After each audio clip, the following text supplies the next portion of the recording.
In this video, I'm going to teach you how to calculate the perimeter, and specifically for the perimeter of a rectangle. So if we have a problem like this that says, what is the perimeter of the rectangle? And you could see this rectangle, and these are the side lengths, 3 centimeters, 3 centimeters, 2 centimeters, and 2 centimeters.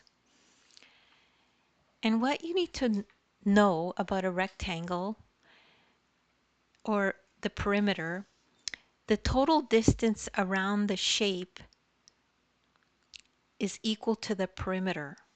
So the total distance around this shape is equal to the perimeter. And the total length of the shape sides is going to give you the perimeter. Or basically, you could just picture yourself standing here, and if you were to walk all the way around, how far did you walk? And that's always an easy way to remember it, just walking around the whole object.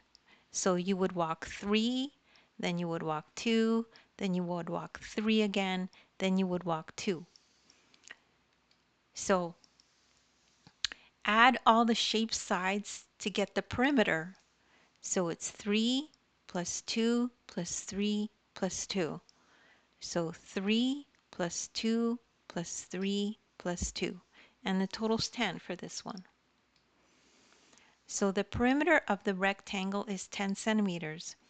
Centimeters is cm is the short form of writing centimeters, and that's the unit of measure.